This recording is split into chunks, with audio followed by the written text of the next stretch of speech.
Hey folks, so I just wanted to jump on here today and spend a decent amount of time explaining soul plan readings. Now, soul plan readings is an offering that takes up, I would say, a quarter of my time. It's kind of one of the core pillars of the work that I do. And recently I've been really busy doing soul plans, really busy doing soul plans. I've loved it so much. And oftentimes when people reach out and they inquire, they want to know a bit more. So I thought, why not just jump on here, cut them to the chase, and kind of give a bit of a download of what's entailed in a soul plan. So first and foremost, I kind of want to give a bit of a context, and before I do, I just want to say take or leave whatever I say in this video, whatever resonates, whatever feels true to you, feels true in your body, then by all means take that away with you. But the things that don't resonate with you, I'm not here to try and convince anyone or change anyone of their beliefs. So I'm just going to share the truth as I know it to be, as I've experienced it personally, because for me that is the only way that I can ever be sure. So the context is, and the analogy that I make is, we are a soul having a human experience. Our soul is outside of time and space. It's outside of this dimension or this plane of existence, this realm. It has incarnated many times. This is not the first time, most likely, that you have been to this planet. And the reason that your soul incarnates is that it comes here to learn lessons. It comes here to learn lessons so that it can expand. It can expand in wisdom. It can expand in light, in truth. It can expand in its perception and in experiences, in its virtues, in its depths of understanding how the laws of the universe work, when it's within the constraints of imperfection, time and space that we have here in Earth on the 3D. So the analogy that I always like to tell, and this just feels so clear to me, is it's kind of like when you're gaming, right? So I don't know if you've ever played like Mario Kart or Crash Bandicoot. You can tell my age, right? Like, these are the games I played when I was younger. I'm not a big gamer, but it's like your soul is the one with the remote. They're trying to control this little avatar that is there in the 2D on the screen. It's kind of the equivalent of your soul in a higher dimension with you in 3D, which is why your connection to your soul is so vital. That connection where you're listening to your intuition, your gut, that deeper knowing, that deeper feeling, those cues. So your soul incarnates, and it's not by accident. Before it incarnates, it spends time in the 4th dimension, and here is where it learns all of its it's kind of like being at school. And so when it decides to come into the 3D, it sets out what specific lessons it wants to learn this time around. It will have a focus. Within that, it will have certain attributes it wants to master, maybe certain qualities, polarities, and also a mission in terms of who you're here to be. What goals you've set yourself, both in a worldly and a spiritual aspect. So the soul plan outlines what that blueprint is, what that map is, what that plan, or I don't know, like kind of like the cheat sheet of what you're doing here in this life.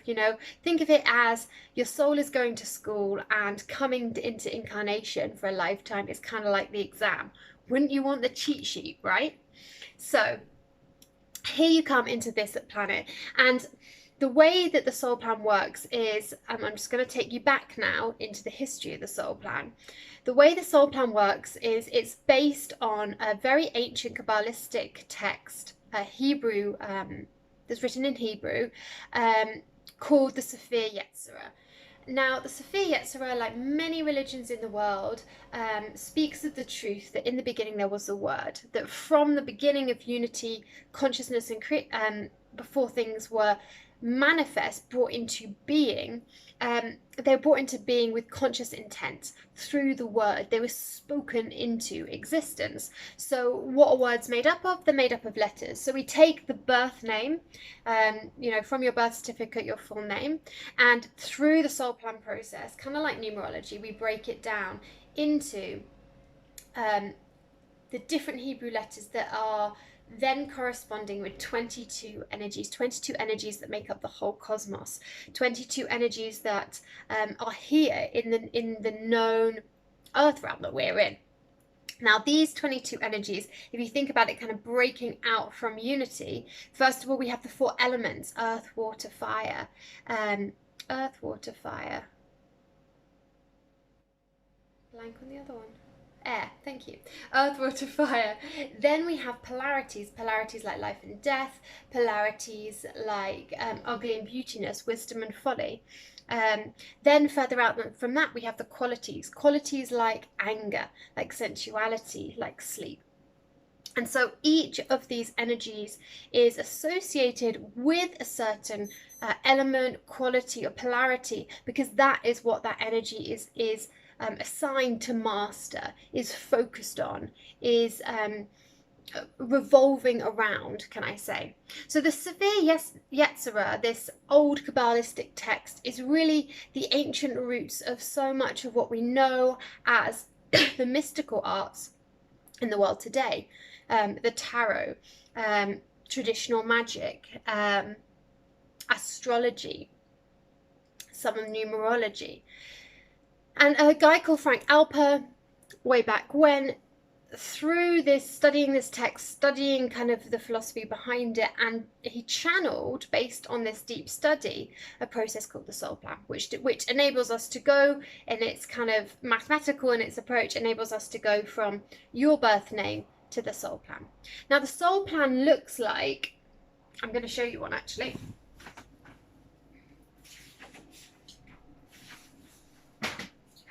The soul plan looks like this.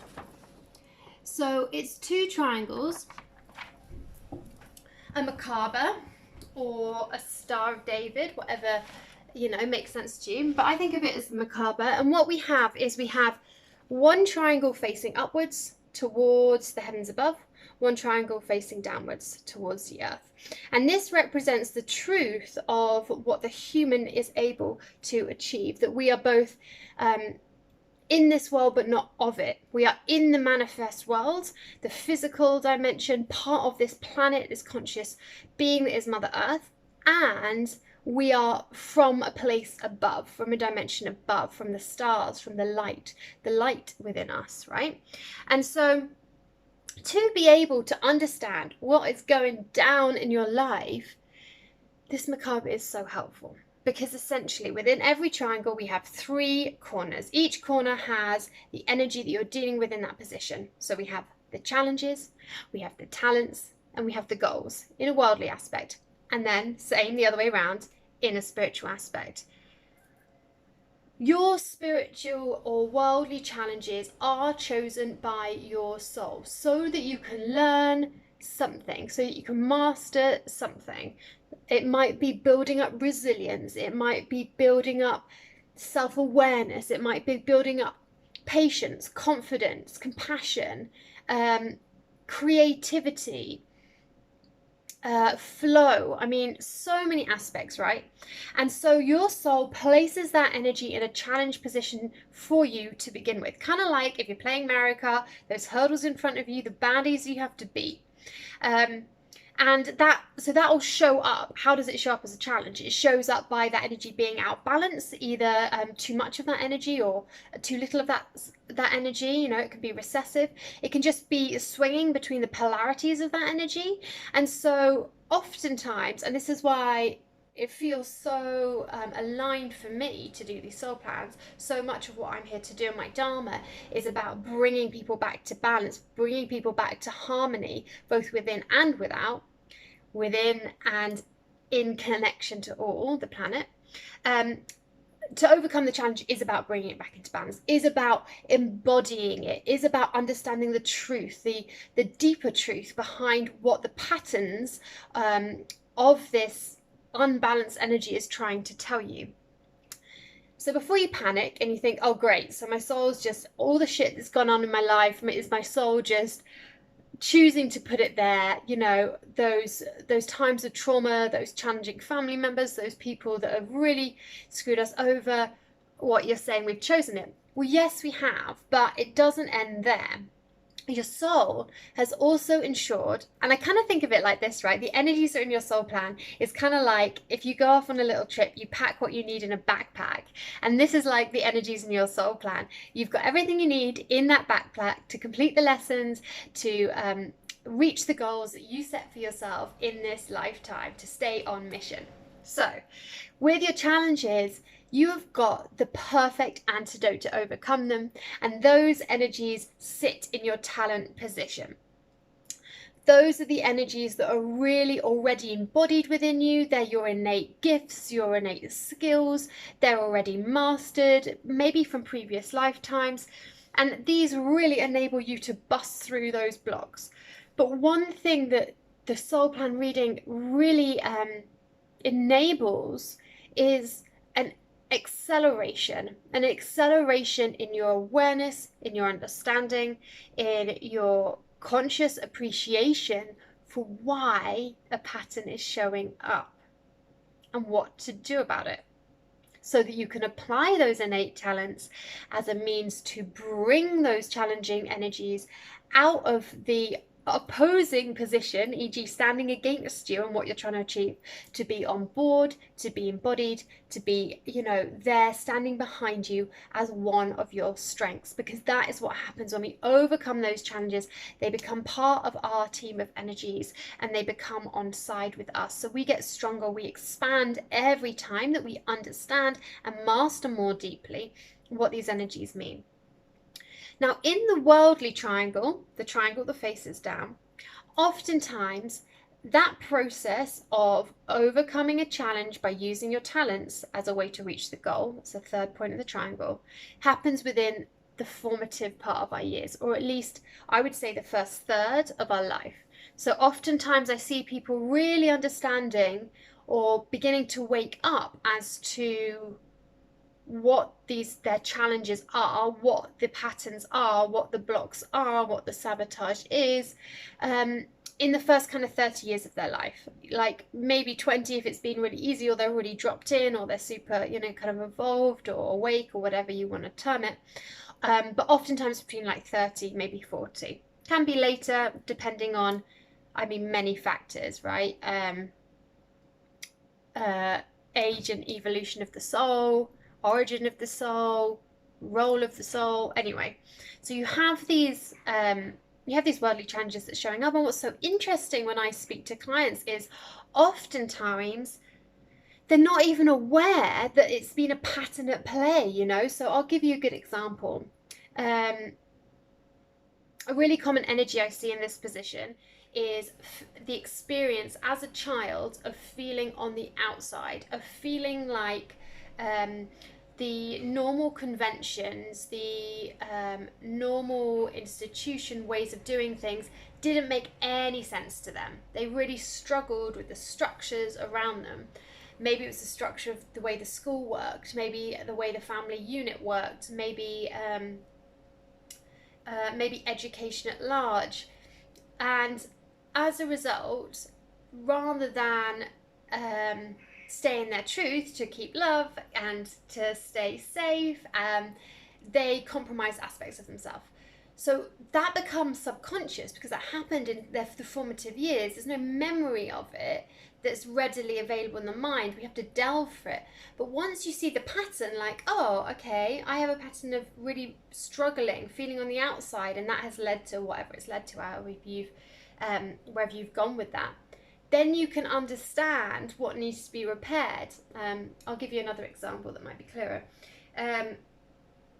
One energy is the 3 energy, and the 3 energy is about expression, it's about communication, it's about hearing knowledge from the world, it resonating in a deep place within you, and then speaking your truth from a heart resonance, from a place of alignment with truth within you. Now, if this is in a challenge position in the worldly aspect, then you are likely to have not been able to express yourself in your formative years, for your truth not to have been heard, not to be acknowledged, not to be validated. And then, for those first 30 years of your life, the challenge is to learn to speak your truth, to learn to validate yourself, to learn to open up that throat chakra, to learn what the role of expression, to learn how to navigate when that gets blocked.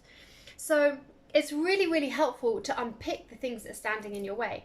A lot of my clients are women. A lot of my clients are stepping into their purpose, whether that be in an entrepreneurial capacity or whether that be just through, like, it's oftentimes at that point where it's like either phoenix from the flames, everything's gone to shit and they're just rising up again, like remade, reborn, or they've just got this like fire under their ass that everything is happening, like they're just going to make shit happen now because they're ready. There's this real breakthrough energy that I feel with a lot of clients. So we've covered the worldly aspect, worldly challenges, overcome it with the talents, you reach your goal. And this is like your soul's reward, right? An energy that you then end up getting to. Maybe the goal is empowerment, maybe the goal is acknowledgement, maybe the goal is success, maybe the goal is service, whatever it is.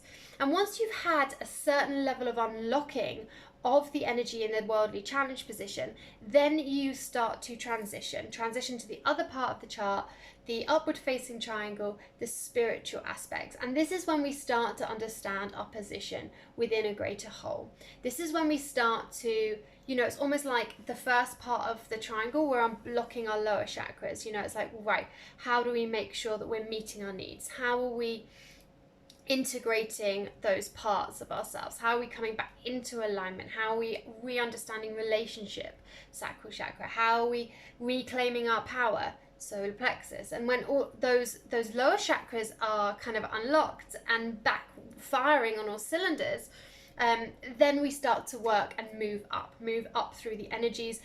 We've collected below, then we start to connect above. And so it's the same deal. You have energy in the challenge position, you have the perfect antidote in the talent position to reach the goals. Now, why is this so helpful? Apart from the reasons that I've said, that it gives you a cheat sheet, an understanding, a blueprint, a plan as to why you're here, what your purpose is, what you're trying to achieve in this life from a soul perspective. It's also incredibly powerful in terms of empowerment. I'm not telling you anything that you don't know on a very deep level, but you have most likely never had it confirmed or affirmed. So essentially this enables me to shine a mirror back to that blueprint that is within you. It gives you permission, it gives you confidence, it gives you all of the kind of validation that you need to crack on and to be the person that you're here to be. I remember when I had my soul plan read, I got really emotional because and maybe this is true for many women, I didn't realize quite how powerful I was. I didn't realize what a incredible purpose I had in being here. And just to hear it, just have it reflected back was so catalytic, was so empowering. It really helped drive me forward, and it really gave me the confidence to step into my truth in a way that nothing else really had done. It can help you understand your life experiences with a level of appreciation and acceptance, and to snap out of the victim mentality, because you're always looking at it from that higher perspective of, what am I here to learn from this? If I learn something from it, where is it going to take me to? You know, what goals am I going to get closer to? And when you start to think of it like that analogy, right? What happens in Mario Kart when he defeats the enemy in front of him, or he jumps up over something, you know, he's going to a higher and higher level. And that's the same with your soul. Your soul is expanding in consciousness. Your soul is expanding in awareness. And with that, as we shift from dimensions of consciousness from 3 to 5D, comes a level of ease, a level of grace, a level of freedom, of self-acceptance, of self-love, of joy, of beauty in the human experience, of peace, of more instant manifestation. All of these things come as you start to understand the truth of who you are and remember it. It is a process of remembrance. It is a spiral path back to yourself. We come into this life to forget who we are, and the journey is to remember. The soul plan is your roadmap. Who wouldn't want that? Who wouldn't want Google Maps turned on if they were heading to a destination they didn't even know where the destination was? So this gives you the destination. This gives you the route map to get there. It can help you clarify just who you are, give you a sense of affirmation of the incredible talents that you have innately within you, and also help you shine a light on the potholes, the weaknesses, the imbalances that are there to trip you up, but also how to connect with those energies that are going to strengthen you and enable you to grow so that you can reach your goals, so you can start to act in a way that's on purpose, that brings fulfillment, that brings joy, that brings expansion, evolution, breakthroughs. It's mega powerful. I love to do these readings with clients. If you're interested, send me an email, and we can go from there.